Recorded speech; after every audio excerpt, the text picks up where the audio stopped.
Yeah, a couple things from an injury standpoint from a week ago to where we are this week. I think on the offensive line, we got a really good chance of having Zai and Geske back. Obviously, they couldn't go on Saturday. Zai, we thought might get there in time, but he just couldn't get there.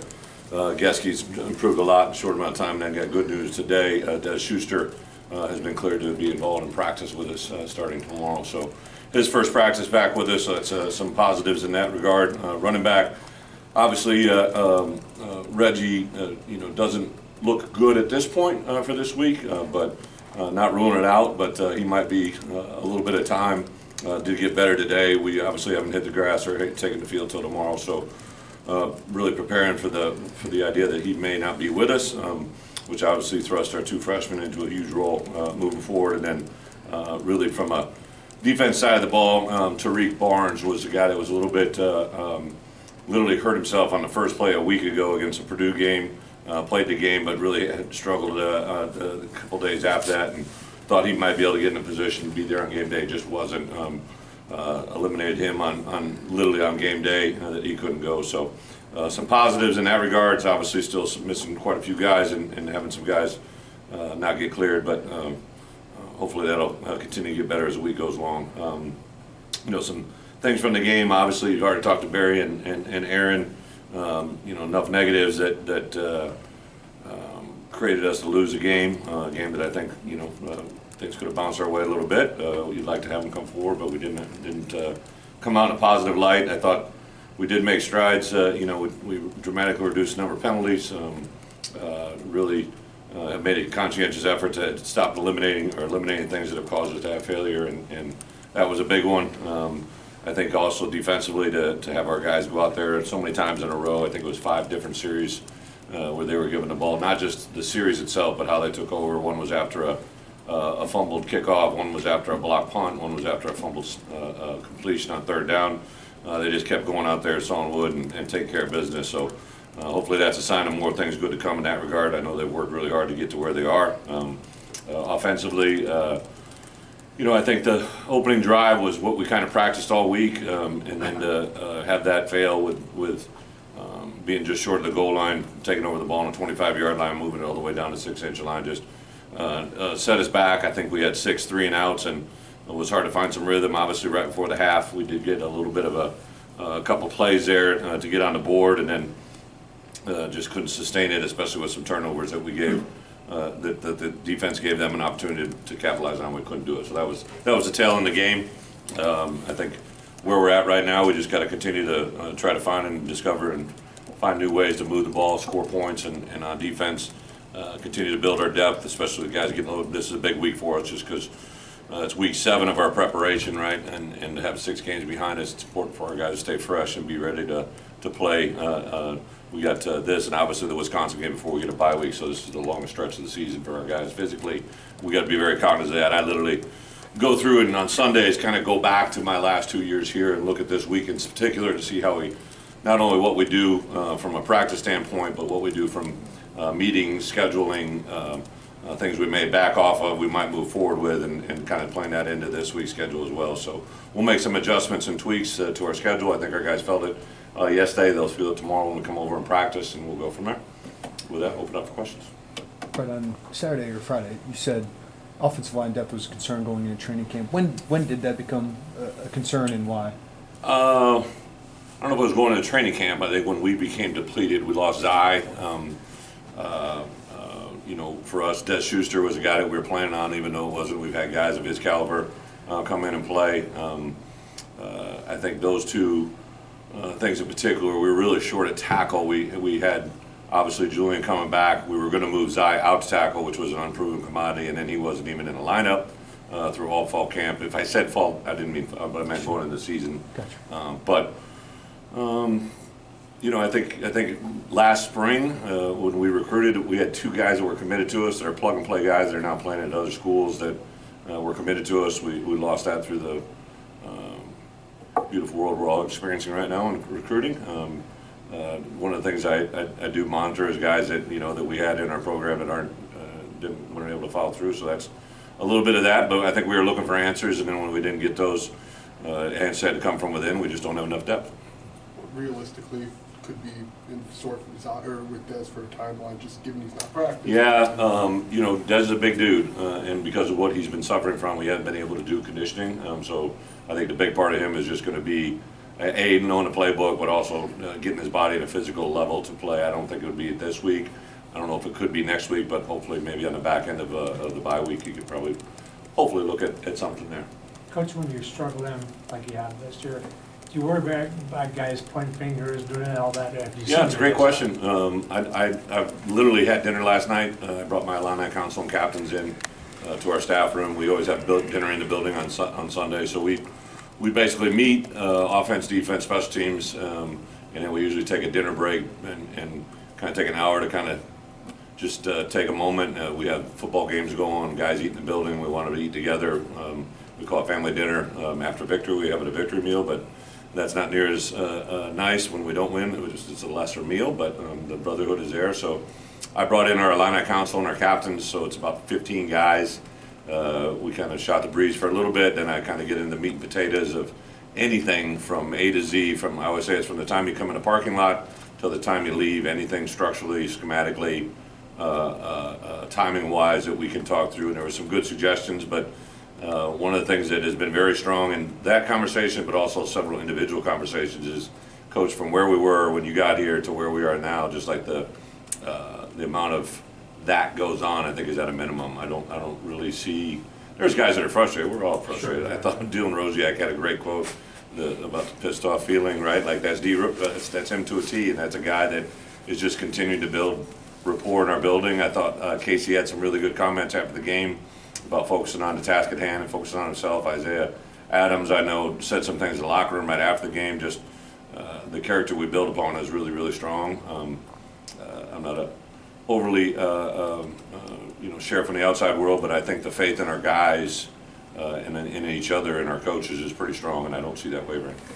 Coach, when the season's kind of not going the way that you thought it would go, is there a feeling as a head coach that you want to take more control over game planning and play calling on game day, or is it you still lean pretty hard on the coordinators? You know what? I don't. You know, you can ask my coaches, but I've never called a game when we were. You know, at this time, a year ago, we were obviously 5-1. The year before that, we were 2-4. We're 2-4 once again. Obviously, I don't want to be where we're at, but it is what it is. And I would tell you that in all 3 seasons, my demeanor and my approach to how we game plan and what we do hasn't changed at all. I think offensively, defensively, there might be certain things each week that I feel like, hey, I really need to talk to them about this. I think in this case, Maryland, it's a dramatically different offense than what we just faced, right? So to have the game plans be in the same realm isn't really real. On defense, on the flip side, offensively, this is a group that has some carryover. And then, even though we didn't play him a year ago, the coordinator that's there now, he's been there the entire time with Locke. So there's a lot of carryover defensively since Mike's been there over the last 4 years. So I don't think so. I think the urge would be there, but again, this is my 15th year as a head coach. You hire good coaches to be good coaches, and that's what you got to do. You mentioned after the game, maybe examining changes. Mm-hmm. What's come of that in terms of those conversations with the office? Yeah, I would think, after any game, win or loss, you're going to have changes. You're going to have, but I think for us, particular on Saturday, after we got done watching the film, Aaron, he's going to share it with you. Aaron actually left our building, I think, at 2 a.m. Saturday night, drove to Indy, flew home, buried his grandfather, came back late that night, so he was gone all Saturday. So, I didn't have much. I had interaction with the defense staff and we talked, but it was really got done with it. We met as a staff, and then I sat down with the offense and looked at the game. And I'd say 3 areas we looked at were schematics, personnel, and then also, obviously, in-game adjustments. That was our big 3, and I think that's the same that you go through on a weekly basis because we're at a 2-4 team and we've struggled to put points on the board. It draws a little more attention, but I think we really got to, through 6 games, I think we know who our strengths are, but we also know probably what our weaknesses are. I think we got to do our best to maximize those strengths, minimize those weaknesses, and we say that a lot, but I think now, even 6 games into it, you can really hone in, okay, this guy can do this, he can't do that. And our guys have been fairly consistent in what they're doing. Isaiah probably Adams had his best play at right tackle. Julian played his best at left tackle. I think, Luke, obviously the one interception is totally unacceptable, but he had been pretty good in making better decisions since the Penn State game in that regards. So it just gets frustrating. There's these little moments that cost everybody. I think just if we looked at 3rd down and 4th and 1, I made an edit of the game, but also of this season, and I made an edit of last year, 3rd and 1, 4th and 1, and just looked at how we were to where we are and drew some conclusions from that. But they're all big things, but they're mild things. I think if you just look at them individually, things that you can easily be corrected. With Caden and Aiden probably having a bigger role Saturday, is there anything in particular this week that's important for them just to maybe be ready? You know, Central Illinois' finest is going to be at full display on the big scale. Those 2 guys, man, are absolutely awesome to work with. Just relentless detail guys. I think they're really enjoying what game planning is. I don't know if they've ever really done that until this year, because neither one of them, obviously Aiden was here, but he wasn't involved in the game plan. Caden, you know, like he was playing quarterback last year, right, in his system. So I think the art of preparing for an opponent, understanding what they're going to do, what they're going to possibly see, they're both really good competitors. I think Dad's done an outstanding job kind of getting both of them in a position to be successful. And if Reggie can't go, I mean, it thrusts right on their shoulders, and I think they'll be ready for him. All good. Brad, are you pleasantly surprised when you're getting out of middle linebacker, even on a night like Friday? We don't have Tyreek, but Dylan, KO, and James Cruz seem to play really well. You know, Dylan has been consistently getting better every week. Kanena has been a guy that his addition last year was he brought great energy. He's a pretty athletic kid. Obviously plays extremely hard. I thought him and Tariq both, and then Cruz to get in there. There was a play. Well, actually, the play that Kanena stripped the ball on, Cruz actually gets knocked down, right? And I showed it to the offense, or showed it to the entire team yesterday that, like, hey, this isn't a great play by James. He's struggling with a tight end. He comes underneath, but the tight end kind of knocks him down literally while Kanena is knocking the ball out. So why the ball goes to the ground, James is going to the ground, but James like literally spends no time on the ground, jumps up and makes a fumble recovery, right? And I would say there's a lot of players in that position wouldn't have ever gotten up that fast and would have never made the fumble recovery because they had a bunch of guys around it. And again, just the whole idea of playing hard comes over, right? And yeah, I'm excited where those guys are. I think Tariq, especially the last 2 weeks, has been a little bit of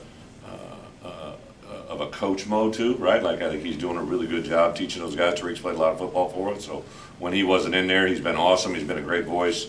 So I think again, some of that shows through. Like one of the things I've really stressed the last 2 weeks was, you know, obviously there's players that aren't here that were a major factor in our success a year ago, but it's voices more than anything. And Tariq has really stepped it up. I think Tariq and Tip Ryman in particular have stepped up. I thought Tip last week, you know, on the play, there was a play that didn't get in the end zone. Right before we had the 2 short yardage stops, we ran a little reverse with Isaiah, and Tip literally sends the corner he was blocking into the first row of the stadium, and Henry kind of doesn't got his feet under control and allows the guy to slip under him. Otherwise, we don't even have those plays exist, right? And it's just frustrating for us in certain regards, but it also shows you how close we can be if we get our stuff taken care of. You mentioned the voices thing Yeah. a few times. Yeah. How can you manufacture, like, help usher that in, or how does that? Yeah, I think if I had it to, you know, not redo, but I think starting the last spring, you have so many players that have been good players for a long time, but they hadn't been the foreshadow of their rooms, right? So Palcho, for instance, you know, he'd been there since 1957, right? So like his voice had been really strong in that room, and you're naturally processing into Julian Pearl and Isaiah, who have done a really good job, but they kind of just handled their own business. And now there's a whole room that needs guidance. And you know, Josh Krutz, who's absolutely awesome, great energy guy. You know, he's literally becoming. Now this will be his 7th game that he started at this level, right? And I think, you know, at certain position groups, I wish I would have been more assertive about teaching what leadership is. We talk about it all the time in a big picture setting, and I think that, you know, the part that I've processed is you have to be a little bit more diligent with certain position groups when leaders leave, right, to what it is. I text John Snyder, I don't know if I told that story, like Spoon made a couple plays a couple weeks ago, and I text, hey, let me borrow Spoon, I'm not even going to play him, right? Like, I just want his voice, right? And those are things that you can overcome with time, but sometimes it takes a little bit. We knew in the back end defensively we got new faces that we're going to take a time to transition. Offensive line, even though, you know, we lost Pilstrom and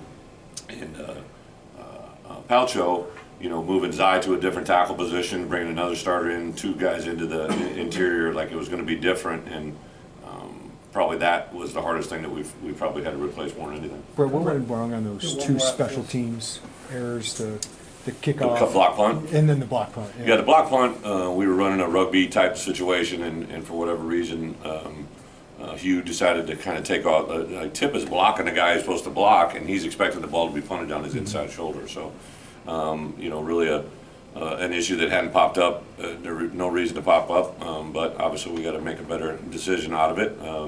And then the kickoff return, we chart those guys pre-practice when they're kicking that way. The ball's landing somewhere between 5 and 1 yard line, and then when that ball got hung up, Tip didn't even look at it, which caused him to move forward, and then the ball lands perfectly on a 20-yard line and goes straight back to them if it just goes any other direction. But we got a feel it was similar to some of the situations that we've had in the past here, that we got to do a better job of. This is the third for a year for me being here. Like every year, there's been a kickoff issue with that wind when it gets caught up in there, and we just have to put everybody on high alert when that happens. And then the second one, Tip took a step forward, but then he backed up too, which caused those guys to kind of react the way they did when he raised his hand as a fair catch. When one man raises his hand for fair catch, it's a fair catch for everybody. Coach Wayne, Yep. how well do you know Coach Lockley, and what do you think of what he's done in Maryland? Yeah, Locks and I, honestly, are probably he's as close as I have in this business. Like, I really. It wasn't so much when we were here. I was a young coach, a little full of myself back then, and I didn't like the way sometimes things went on the recruiting trail with Locks. And then really through some mutual friends, got introduced to one another, had a lot of fun, just kind of socially with each other, and then when he was at Alabama, we talked quite a bit, and then when he became a head coach again, we started conversing. He's hired some of the guys that I've been around and vice versa, and then he has an affection for horses, and I remember running into him at, I think it was the Belmont. I was with Belichick and me, and we came out of it was just a torrential downpour. And we're all in suits, right? And I'm walking with Bill, and all of a sudden in the corner, I look up, and I'm like, I think that's Locks. And it was like in the middle of this nowhere area, right, in Baltimore. We were looking for our car services to pick us up, like 3 or 4 in the afternoon, and I said, Locks? And he's like, Bielema? And then I'm standing there with Belichick, and he was trying to piece it all together in a matter of seconds. It was kind of funny. Yeah, good man. Respect him offensively. Just super high intelligent. He does a really good job the way he recruits, the way he staff, all the players, all the coaches that I've been around that have worked for him. Really enjoy working for him, especially this Maryland thing. And then when I got here, a lot of people had common relationships with him, and then they found out we knew each other. I'll get an occasional FaceTime or call from someone that's visiting him, right, and they know that we're mutually connected. So a lot of respect for who he is and what he's done, and obviously a 501 football team. Thank you, guys. Thank you.